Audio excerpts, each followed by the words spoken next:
Bentornati in questo nuovo video dove vi mostrerò una delle 7 meraviglie al mondo, la Grande Muraglia Cinese. Costruita per la prima volta oltre 2000 anni fa dall'imperatore Qin Shi Huang, lo stesso dell'esercito di terracotta, si estende per circa 21 km e serviva principalmente come fortificazione militare per proteggere l'impero cinese dagli invasori.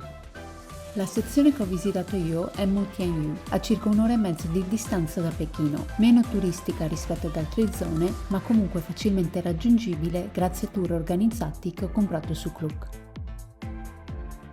Una volta raggiunto il posto e grazie ai consigli della guida, abbiamo comprato il biglietto per la funivia per raggiungere la cima della muraglia, risparmiando così le forze. Non abbiamo trovato fila alla funivia e nel giro di pochi minuti ci ha portato alla torretta numero 14. Da qui abbiamo percorso tutta la muraglia fino alla 23, l'ultima accessibile, da cui si può ammirare la miglior visuale.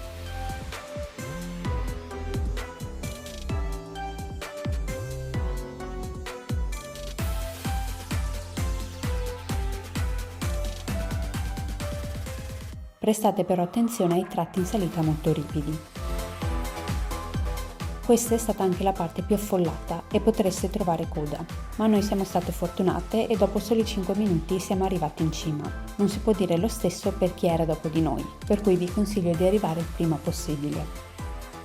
Dalla torretta 23 siamo tornati indietro fino a raggiungere nuovamente la 14 da dove eravamo partite per continuare fino alla numero 1.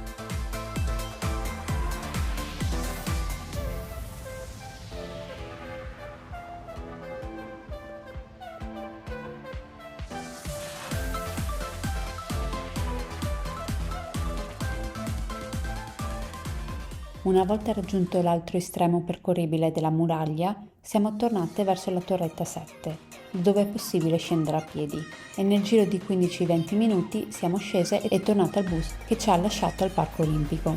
Qui potete ammirare due capolavori architettonici, il cubo d'acqua, che ospitava le competizioni di nuoto durante i Giochi Olimpici del 2008 ed ora trasformato in un parco acquatico, e il nido d'uccello, che è stato il fulcro delle cerimonie di apertura e chiusura e ora ospita eventi sportivi e concerti.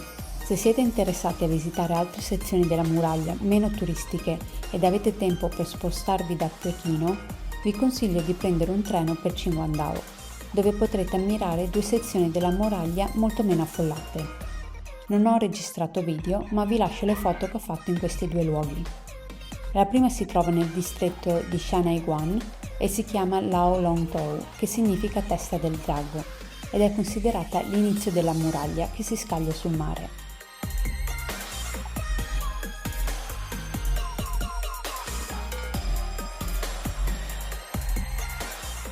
La seconda sezione è Zhaoshan.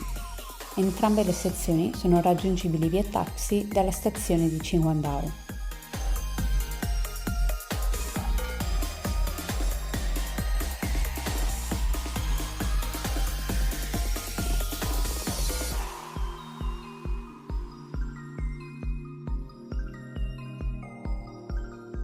Qui si conclude il mio video sulla muraglia e ci vediamo nel prossimo che sarà a Shanghai.